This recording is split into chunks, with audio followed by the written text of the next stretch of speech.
Hold on. And you're off. Wrong one, sorry. Tam O'Shanter's the story, I suppose, of Burns' masterpiece. The story of Tam, who liked to drink her three. A bit like that, I suppose. I'm quite glad I come for you. There's nobody else to talk about.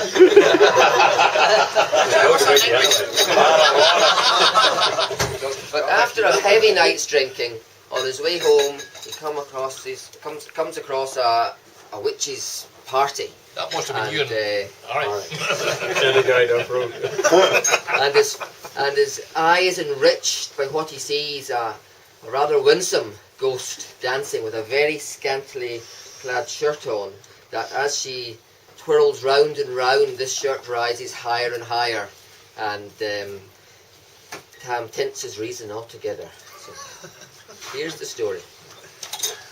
When Chapman Billies leave the street, and drouthy neighbours meet, as market days are wearing late, and folk begin to tack the gate, we think na on the long Scots miles, the mosses, waters, slaps and stiles that lie between us and our hame, where sits our sulky, sullen dame, gathering her brows like gathering storm, nursing her wrath to keep it warm.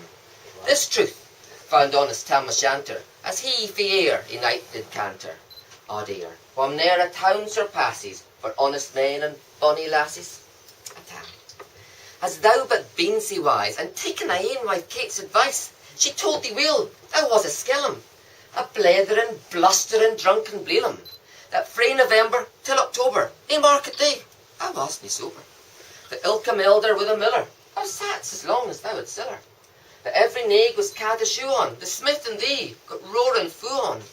That in the Lord's house, even on Sunday, they drank wi' Kurt and Jean till Monday. She prophesied that late or soon they would be found deep drowned in Doon, or catched wi' warlocks in the murk by Aloes, odd haunting kirk. Ah, gentle dames, it gars me great to think how mony counsels sweet, how mony lengthed saged advices the husband frae the wife despises.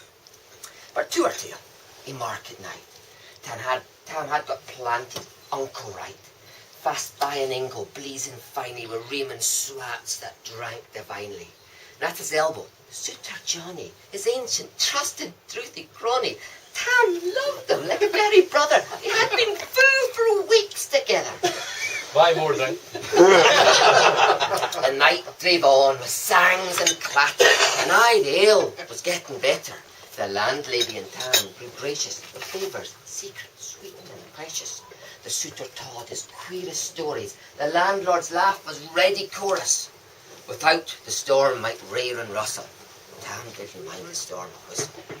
Here, mad to see a man so happy, enthroned himself among the nappy, as bees flee hame with lades of treasure, the moments winged their way with pleasure. Kings may be blessed, but Tam was glorious, or the ills of life victorious.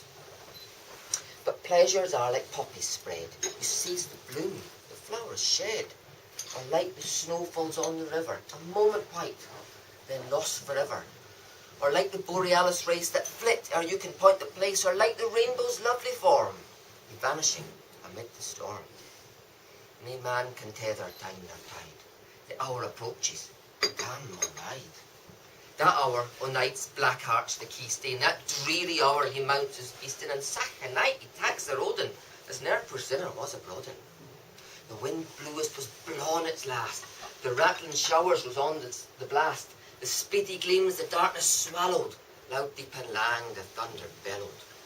That night a child might understand, dealed business on his hand. Well mounted on his grey mare Meg, never better lifted leg, Tam skelped on through dub and mire, despising wind and rain and fire. Was hodding on his good blue bonnet, was crooning o'er some old Scots sonnet, was glancing round with prudent cares, lest bogles catch him unawares. Kirkalloway was drawing nigh, where guests and howlets nightly cry. By this time he was crossed the ford, where in the snow the chapman's moored. past the Irks and Nicholstein, where drunken Charlie brack his neck beam through the whins and by the thorn, and through the whins and by the cairn, where hunters held the murdered bairn, and near the thorn aboon the well, where Mungo's mother hanged herself. Before him Doon pours on his floods, the Dublin storm roars through the woods, the lightnings flash from pole to pole, near and more near the thunders roll. Glimmering through the groaning trees, our Galloway seemed in a blaze. Through ilka bore the beams were glancing, and loud resounded mirth and dancing. Inspiring bold John Barleycorn, what dangers thou can make us scorn. Tippany, we fear nae evil, skibby, we'll face the devil. The swat say reamed in Tammy's noodle. Fair play, he had nae deals of boodle.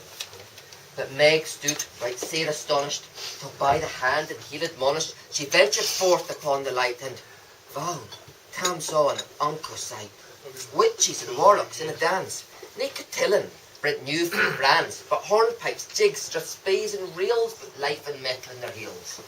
A winnock bunker in the east, there sat old Nick, the shape of beast, Tuesday tight, black, grim and large. To gie them music was his charge. He screwed the pipes and girt and skirled to roof and rafters, added dirl. Coffins stood round like open presses, which shawed the dead in their last dresses, and by some devilish cantrip slate, each in its cold hand held a light, by which heroic town was able to note upon the holy table a murderer's banes and gibbet irons.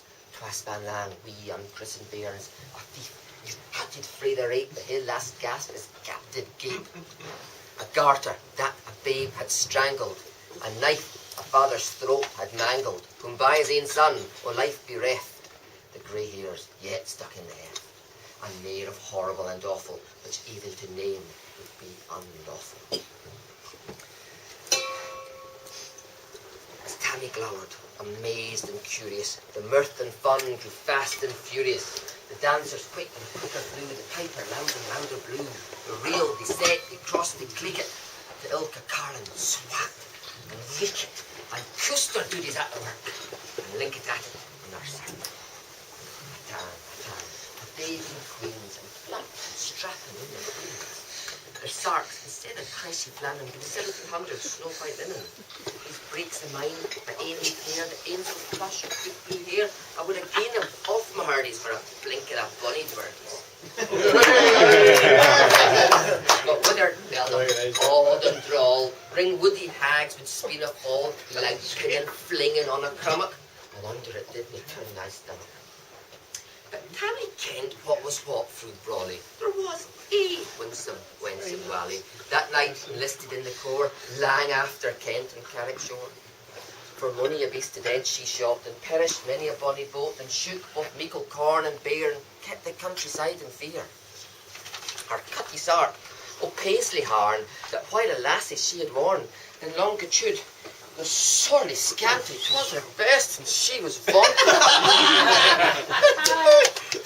Ah, little Kent, thy reverend granny, that sark she'd coughed for her wee nanny with £2 Scots. 'Twas all her riches would e'er a grace the dance o' witches.